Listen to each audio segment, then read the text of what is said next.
Hello, ഇന്നത്തെ കഥയിലേക്ക് എല്ലാവർക്കും സ്വാഗതം.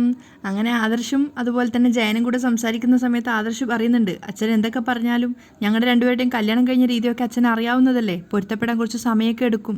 അതുമാത്രമല്ല, അച്ഛൻ ആരോടും പറയില്ലെങ്കിൽ ഞാൻ ഒരു രഹസ്യം പറയാം. എന്താ അത്? കല്യാണത്തിന് മുമ്പ് റോഡിൽ വെച്ച് നയന എൻ്റെ കവിളത്ത് അടിച്ചിട്ടുണ്ടായിരുന്നു. അത് കേട്ടത് അയാൾ പൊട്ടിച്ചിരിക്കുകയാണ്. അപ്പം ആദർശ് ചോദിക്കുന്നുണ്ട്, അച്ഛൻ എന്തിനാ ചിരിക്കുന്നത്? കല്യാണത്തിന് മുമ്പല്ലേ തല്ലിയത്, കല്യാണത്തിന് ശേഷം തല്ലിയോ? അതില്ല എങ്കിൽ നിനക്ക് എത്രയോ തല്ല് കൊള്ളേണ്ട സമയം കഴിഞ്ഞു. അയാൾ ആദർശിനെ പരിഹസിച്ചുകൊണ്ട് പോവുകയാണ്. പക്ഷെ അദ്ദേഹം നേരെ പോയത് ദേവയാനിയുടെ അരികിലേക്കാണ്. എന്നിട്ട് ദേവയാനോട് പറയുന്നുണ്ട്, നിനക്ക് എത്ര മുഴം മുല്ലപ്പൂവാ വേണ്ടത്? അപ്പോൾ ദേവയാനി ചോദിക്കുന്നുണ്ട്, ഓ, ഇത് നിങ്ങളോട് പറഞ്ഞത് അവളാണോ അതോ അവനാണോ? ആദർശ് നിനക്ക് മുല്ലപ്പൂ വാങ്ങിത്തരേണ്ട കാര്യമില്ലല്ലോ. അവനവൻ്റെ ഭാര്യയ്ക്ക് വാങ്ങിക്കൊടുക്കുന്നത് പോലെ എൻ്റെ ഭാര്യയ്ക്ക് വാങ്ങിക്കൊടുക്കാനുള്ള ഉത്തരവാദിത്തം എനിക്കാണല്ലോ. അപ്പം അതുമാത്രമല്ല, അവിടെ നടന്നതൊക്കെ ഞാൻ കേട്ടിട്ടുണ്ടായിരുന്നു. അദ്ദേഹം പറയുകയാണ്, നമ്മുടെ വിവാഹം കഴിഞ്ഞ ശേഷം നിനക്ക് ഒരുപാട് തവണ ഞാൻ മുല്ലപ്പൂ വാങ്ങി തന്നിട്ടുണ്ട്. അത് പരസ്യമായിട്ട് തലേ ചൂടി തന്നിട്ടുമുണ്ട്. ആ സമയത്ത് നിന്റെ അമ്മായിയമ്മയായ എൻ്റെ അമ്മയ്ക്ക് മുല്ലപ്പൂ വാങ്ങിക്കൊടുത്തിട്ടില്ലെന്ന് പറഞ്ഞ് ഇവിടെ ബഹളം ഉണ്ടാക്കിയിട്ടുണ്ടോ? അപ്പോൾ ദേവയാനി പൊട്ടിത്തെറിക്കുകയാണ്, എന്നെ പോലെയാണോ അവള്? ഞാൻ കയറി വന്ന പോലെയാണോ അവൾ വീട്ടിലേക്ക് കയറി വന്നത്? അപ്പോൾ ജയൻ പറയുന്നുണ്ട്, എൻ്റെ ഓർമ്മ ശരിയാണെങ്കിൽ നീയും വലത് കാലെടുത്ത് വെച്ചിട്ട് തന്നെയാണ് ഈ വീട്ടിലേക്ക് കയറി വന്നത്. അതുപോലെ തന്നെ നയനമോളും വലത് കാല് വെച്ചിട്ട് തന്നെയാണ് ഈ വീട്ടിലേക്ക് വന്നത്. ഇനി കാല് വലത് മാറിയായിരുന്നോ? ഏയ്, അങ്ങനെ കാല് മാറുന്ന സ്വഭാവമൊന്നും നയനമോൾക്കില്ല. അതുകൊണ്ട് ചോദിച്ചതാ. അപ്പോൾ ദേവയാനി ദേഷ്യത്തോട് ചോദിക്കുന്നുണ്ട്, ചേട്ടൻ വഴക്കിന് വന്നതാണോ അതോ കളിയാക്കാൻ വന്നതാണോ? അപ്പം അയാൾ സീരിയസ് ആയിട്ട് പറയാണ്, രണ്ടിനുമല്ല. ഈ വീട്ടിലെ മൂത്ത മരുമകൾ നീ ആയതുകൊണ്ട് നിന്നെ എൻ്റെ അച്ഛനും അമ്മയും പോലും ബഹുമാനിക്കുന്നുണ്ട്. അതുപോലെ തന്നെ ഞാനും എൻ്റെ അനിയനും ഈ വീട്ടിലുള്ള ബാക്കിയുള്ള എല്ലാവരും നിനക്ക് ആവശ്യത്തിലധികം ബഹുമാനം തരുന്നുണ്ട്. ദയവ് ചെയ്ത് നീയായിട്ട് തന്നെ അത് കളഞ്ഞു കുളിക്കരുത്. ഇപ്പം തന്നെ നമ്മുടെ മക്കളുടെ കാര്യം എടുക്കുമ്പോൾ ഈ വീട്ടിലെ മൂത്ത മരുമകൾ നയനയാ.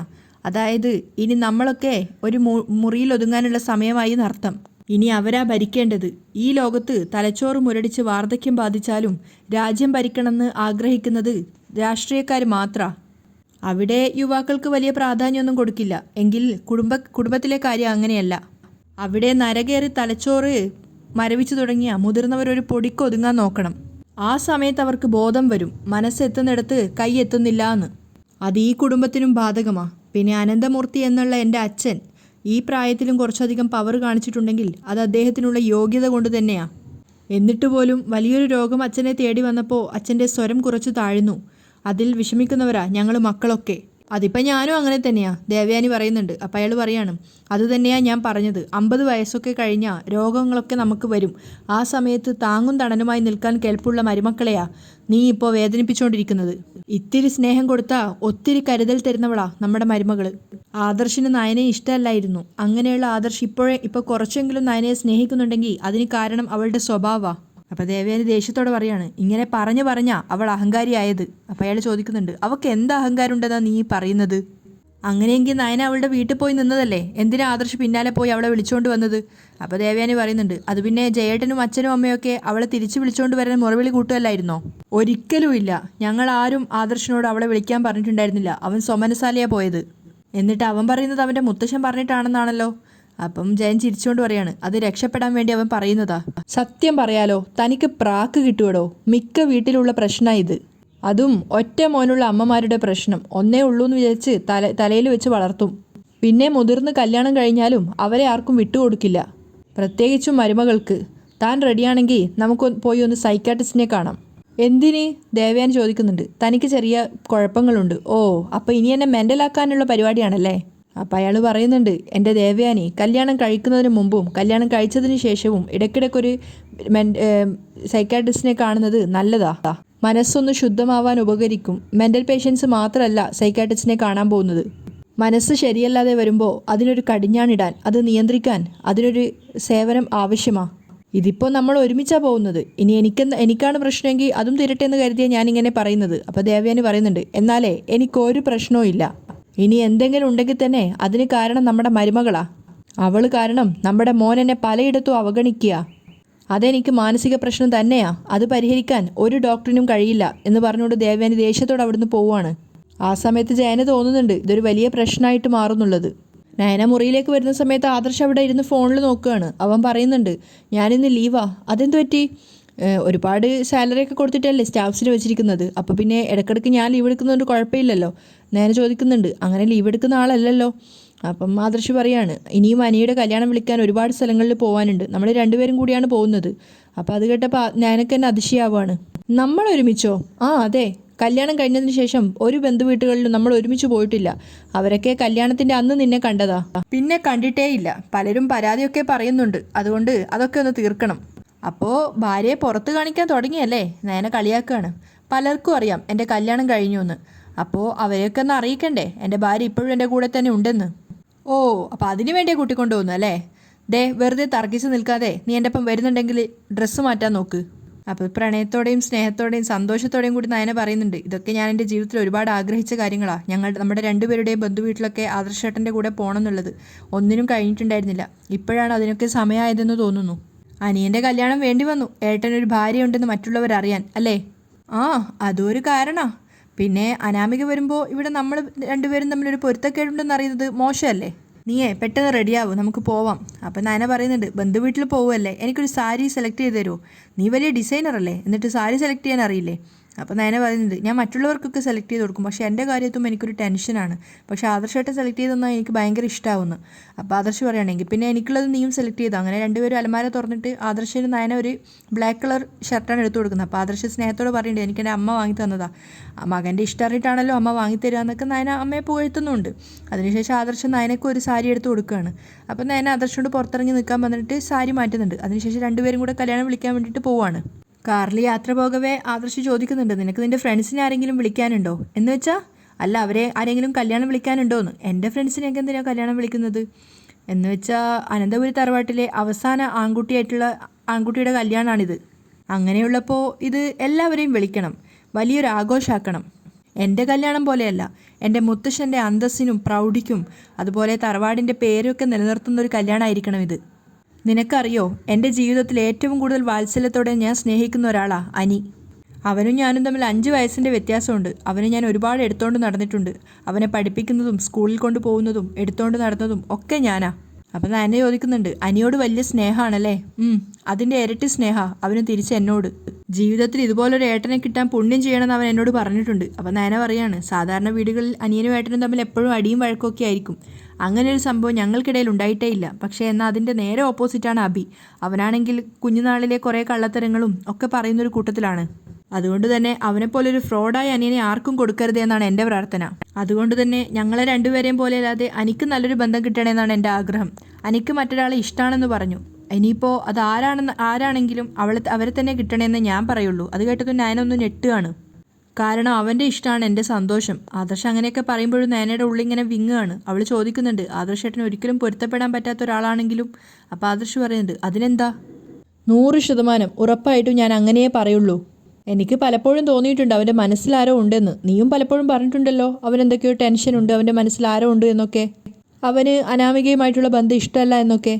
പക്ഷേ അവൻ ഇതുവരെ പറഞ്ഞിട്ടില്ല അവൻ്റെ മനസ്സിൽ അങ്ങനെ ഒരാളുണ്ടെന്ന്. ഇനിയിപ്പോൾ മറ്റാരെങ്കിലും ഉണ്ടെങ്കിൽ തന്നെ അവനത് എന്നോട് തുറന്നു പറയാമായിരുന്നു. അപ്പം നയന പറഞ്ഞു കൊടുക്കുന്നുണ്ട്, അനാമിക അനിയെ ഒരുപാട് സ്നേഹിക്കുന്നുണ്ട്. അവൾ അനന്തപുരി തറവാട്ടിൻ്റെ മരുമകളായിട്ട് വരാൻ തയ്യാറായിട്ട് നിൽക്കുക. അങ്ങനെയുള്ളപ്പോൾ മറ്റൊരാളെ ഇഷ്ടമാണെന്ന് പറയുന്നതിനെ അനുകൂലിക്കാൻ പാടുണ്ടോ? അപ്പോൾ ആദർശ് പറഞ്ഞു കൊടുക്കുന്നുണ്ട്, അത് ശരിയല്ല, എങ്കിലും ഞാനൊരു കാര്യം പറയാം, എനിക്കവനെ ഭയങ്കര ഇഷ്ടമാണ്. അതുപോലെ തന്നെ അവൻ്റെ കാര്യവും. നിന്നോട് ഞാൻ ദേഷ്യം കാണിക്കുമ്പോഴൊക്കെ അവൻ എന്നെ വിമർശിക്കുമായിരുന്നു. അവൻ എന്നെപ്പോലെ തന്നെ നിന്നെയും ഭയങ്കര ഇഷ്ടമാണ്. അതെങ്ങനെ ഇഷ്ടപ്പെട്ടു എന്ന് എനിക്കറിയില്ല. അതിനുവേണ്ടി നീ വല്ല പൂജയോ വഴിപാടോ നടത്തിയോ എന്നുള്ള കാര്യത്തിൽ എനിക്ക് സംശയമുണ്ട്. അപ്പം നയന പറയുന്നുണ്ട്, ഞാൻ പൂജയും വഴിപാടും ഒന്നും നടത്തിയിട്ടില്ല. മനുഷ്യനെ തിരിച്ചറിയാം, അത്രയേ ഉള്ളൂ. എന്ന് വെച്ചാൽ ഞാൻ മനുഷ്യനല്ല എന്നാണോ നീ പറയുന്നത്? അയ്യോ, ഞാനൊന്നും പറഞ്ഞില്ലേ. നയന ആ ടോപ്പിക് അവിടെ അവസാനിപ്പിക്കുകയാണ്. രണ്ടുപേരും നേരെ വന്നിട്ടുണ്ടായിരുന്നത് നന്ദാവനത്തിലേക്കാണ്. അപ്പം ഗോവിന്ദനാണെങ്കിൽ അവരെ രണ്ടുപേരെയും കണ്ടപ്പോൾ സന്തോഷത്തോടെ സ്വീകരിക്കുന്നുണ്ട്. അങ്ങനെ അകത്തേക്ക് കയറിയതിന് ശേഷം ആദർശ് കുശലാന്വേഷണമൊക്കെ നടത്തുകയാണ്. അച്ഛനും നല്ല ജോലി തിരക്കാണല്ലേ? ഓണം വരികയല്ലേ, അതിൻ്റെ കുറച്ച് തിരക്കൊക്കെ ഉണ്ട്. അപ്പോൾ ആദർശ് പറയാം, ഞങ്ങൾ അനിയുടെ കല്യാണം വിളിക്കാൻ വേണ്ടി ഇറങ്ങിയതാണ്. ആ കൂട്ടത്തിൽ ഓണത്തിന് നിങ്ങൾക്കുള്ള ഡ്രസ്സും കൂടെ വാങ്ങിച്ചു പറഞ്ഞിട്ട് അവർക്ക് രണ്ടുപേർക്കുമായിട്ട് ഡ്രസ്സ് കൊടുക്കുകയാണ്. കല്യാണത്തിനുള്ള ഡ്രസ്സുമായിട്ട് അനി വരും. അപ്പോൾ ഗോവിന്ദ സന്തോഷത്തോടെ തലയാട്ടുന്നുണ്ട്. അപ്പോൾ ആദർശ് പറയാണ്, ഞാനിവിടെ വരുമ്പോഴൊക്കെ പലപ്പോഴും ഒരു കാര്യം പറയണമെന്ന് വിചാരിക്കും. അനിയാണ് ഇനി 3 ബ്രാഞ്ച് ഏറ്റെടുത്ത് നടത്താൻ പോകുന്നത്. അനിയും നന്ദു ബെസ്റ്റ് ഫ്രണ്ട്സ് അല്ലേ? അപ്പോൾ അനിയോട് നന്ദു പറയുകയാണെങ്കിൽ അവൻ അവൾക്ക് നല്ലൊരു ജോബ് അവിടെ കൊടുക്കും. അതിൻ്റെ ഒന്നും ആവശ്യമില്ല, നയന പറയാണ്. അപ്പോൾ ഗോവിന്ദനും അതിനെ സപ്പോർട്ട് ചെയ്യുന്നുണ്ട്. അതെ, ബന്ധം വെച്ചിട്ട് യോഗ്യതയില്ലാത്ത ജോലിക്ക് കയറുന്നത് നല്ലതാണോ മോനെ? അപ്പോൾ ആദർശ് പറയുന്നുണ്ട്, നന്ദു കമ്പ്യൂട്ടർ കോഴ്സൊക്കെ കഴിഞ്ഞതല്ലേ? അതെ. അപ്പോൾ പിന്നെ യോഗ്യതയില്ല എന്ന് പറയുന്നത് എങ്ങനെ ശരിയാവുക? ഡിഗ്രി കഴിഞ്ഞ് കമ്പ്യൂട്ടർ അറിയാവുന്ന നന്ദുവിന് ഏതൊരു ഓഫീസിൽ ചെന്നാലും നല്ല ജോലി കിട്ടും. പിന്നെ ഇത്രയും അടുപ്പവും ബന്ധുത്വമൊക്കെ ഉണ്ടായിട്ട് ഞങ്ങൾ എന്തിനാണ് നന്ദുവിനെ മാറ്റി നിർത്തുന്നത്? അപ്പം നയനയാണ് പറയുന്നത്, അച്ഛൻ പറഞ്ഞ പോലെ ബന്ധത്തിൻ്റെ പേരും പറഞ്ഞ് അങ്ങനെയുള്ള ജോലിയൊന്നും സമ്പാദിക്കണ്ട. അവളോട് ഞാൻ പറഞ്ഞിട്ടുണ്ട് ഏതെങ്കിലും ടെസ്റ്റ് എഴുതിയിട്ട് ഗവൺമെൻറ് ജോലി നേടാൻ വേണ്ടിയിട്ട്.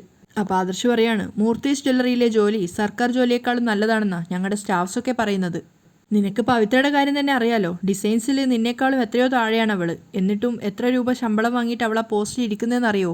ഞങ്ങൾ ആരെയും പറഞ്ഞു വിടാറില്ല, പരമാവധി നിലനിർത്താനേ നോക്കൂ. പിന്നെ കമ്പനിയുടെ നയങ്ങൾക്കെതിരായിട്ട് പോകുന്നവരെ മാത്രമേ ഞങ്ങൾ ഒഴിവാക്കാറുള്ളൂ. പിന്നെ നന്ദുവിൻ്റെ കാര്യമാകുമ്പോൾ അവൻ എന്തായാലും നല്ലൊരു പോസ്റ്റിൽ നന്ദുവിന് ജോലി കൊടുക്കുള്ളൂ. അപ്പം നയന പറയാണ്, തൽക്കാലം എന്തായാലും അതിനെപ്പറ്റി ചിന്തിക്കണ്ട. അനിയുടെ വിവാഹം കഴിഞ്ഞ അനാമിക മിക്കവാറും കമ്പനിയിലെ കാര്യങ്ങളൊക്കെ നോക്കാൻ സാധ്യതയുണ്ട്. അങ്ങനെയെങ്കിൽ പിന്നെ അനിയും അനാമികയും ചേർന്നിട്ടായിരിക്കും കമ്പനിയിൽ സ്റ്റാഫുകളെ എടുക്കുന്നത്. ആ സമയത്ത് നമുക്ക് എന്താണെന്ന് വെച്ചാൽ തീരുമാനിക്കാം. അപ്പോൾ ആദർശ് പറയുന്നുണ്ട്, അങ്ങനെ മരുമക്കളായി വരുന്ന പെൺകുട്ടികളുടെ തീരുമാനം അനുസരിച്ച് അവിടെ ആരും ഒന്നും ചെയ്യാറില്ല. അപ്പം നന്ദു ഇടപെടുകയാണ്, ഇനി എന്തായാലും കുറച്ചുകൂടെ പഠിക്കാനുണ്ട് ആദർശ് ഏട്ടാ, അത് കഴിഞ്ഞിട്ട് ഇനി ജോലിയെക്കുറിച്ച് നോക്കുന്നുള്ളൂ. അപ്പം ആദർശ് പറയാണ്, അച്ഛന് വയ്യാത്തത് കൊണ്ട് പറഞ്ഞതാണ്. അച്ഛനെ എനിക്ക് അവിടെ ഡിസൈൻ സെക്ഷനിൽ ഉൾപ്പെടുത്തണമെന്നുണ്ട്. അച്ഛൻ്റെ കഴിവുകളാണല്ലോ നയനക്ക് കിട്ടിയത്. അച്ഛനത് സമ്മതിക്കില്ല, അതുകൊണ്ടാണ് ഞാനത് പറയാത്തത്. അപ്പോൾ ഗോവിന്ദൻ പറയുന്നുണ്ട്, ഇങ്ങനെ പറയുന്നത് തന്നെയാണ് എൻ്റെ ഏറ്റവും വലിയ സന്തോഷം. തൽക്കാലം എനിക്ക് ജോലിയൊന്നും വേണ്ട. അപ്പോഴേക്കും നയന വേഗം നന്ദുവിനെയും കൂട്ടിയിട്ട് അകത്തേക്ക് പോവാണ്. നയന അകത്തേക്ക് പോയപ്പം ഗോവിന്ദൻ ആദർശനോട് പറയുന്നുണ്ട്, ചിങ്ങമാസം വരുന്നപ്പോൾ തന്നെ കർക്കിടകത്തിൻ്റെ ഒരുപാട് സെയിൽ ഞങ്ങൾക്കുണ്ട്. മോളുണ്ടായിരുന്നപ്പോൾ ഞങ്ങൾക്ക് ഭയങ്കര കച്ചവടമായിരുന്നു. പക്ഷേ ഇപ്പോൾ ആർട്ട് ഗാലറി വെറുതെ തുറന്നിട്ടിരിക്കുന്നേ ഉള്ളൂ, വലിയ കച്ചവടമൊന്നുമില്ല.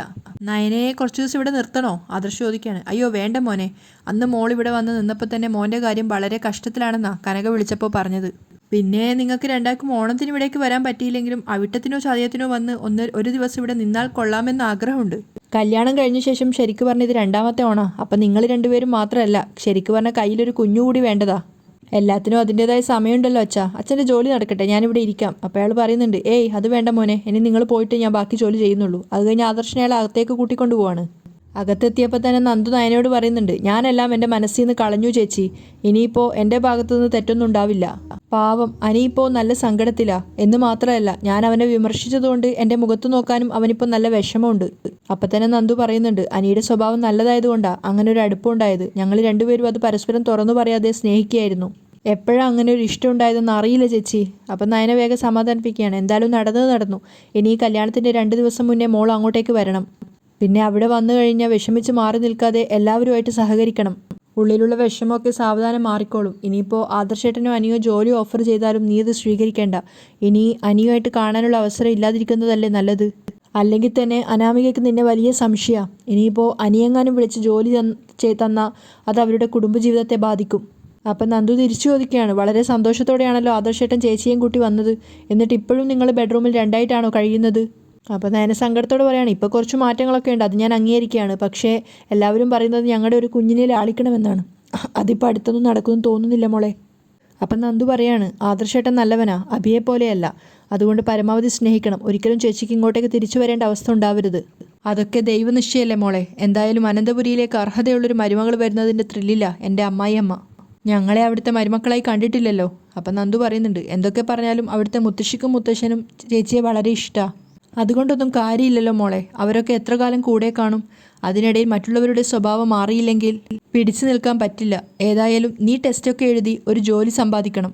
അത് കഴിഞ്ഞ് നിനക്ക് പറ്റിയൊരു പയ്യനെ കണ്ടുപിടിക്കണം. വലിയ സ്വത്തും പണമൊന്നും വേണ്ട. സ്നേഹത്തോടെ നമുക്കൊപ്പം നിൽക്കുന്ന ഒരാൾ മതി. അങ്ങനെയെങ്കിൽ ഒരാളുടെയെങ്കിലും ജീവിതം കണ്ട് നമ്മുടെ അച്ഛനും അമ്മയ്ക്കും സന്തോഷിക്കാലോ. നയന സങ്കടത്തോടെ അവിടുന്ന് പോവുകയാണ്. അവിടെയാണ് ഇന്നത്തെ എപ്പിസോഡ് വൈൻഡപ്പ് ചെയ്യുന്നത്.